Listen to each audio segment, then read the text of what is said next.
Them just having your data might make you feel vulnerable, but the construction bank of China has a data breach.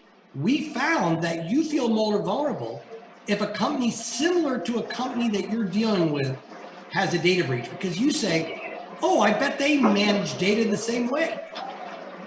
So that's what we mean by spillover. It's not as bad as if your bank loses data, but it's worse than just having somebody store it. And the worst is if there's not just a breach, but there's identity theft. Somebody actually uses your data.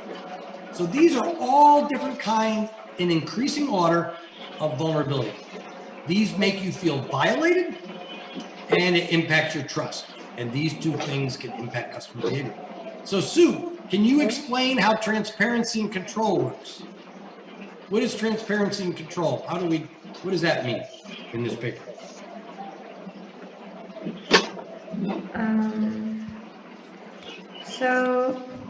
Transparency and control were derived from the gossip theory. And they work as mediating effects, right? The authors state that These are the mediators. Excuse me? Transparency and control, you said these operators. Moderators, yeah. Sorry. They say moderators.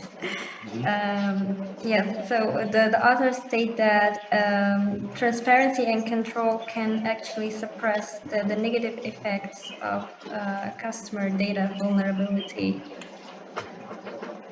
Yes, and let's think about how that happens. This is very cool.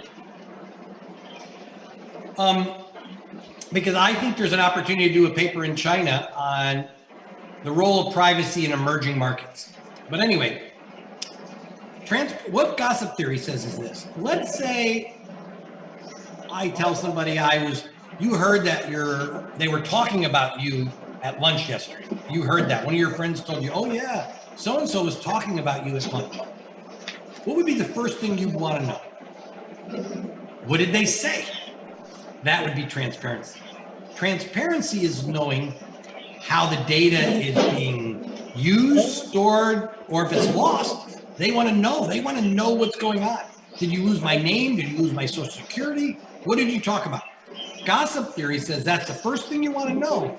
And if they say, oh, all they were talking about is how you're getting a PhD program, wouldn't that make you feel less violated? Well, okay.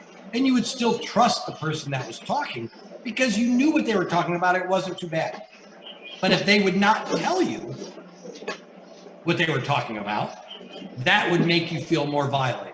So transparency suppresses the negative effect of these things on the mediators. How does control?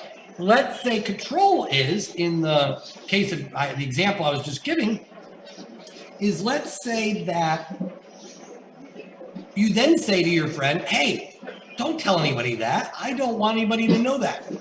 It's a secret, like.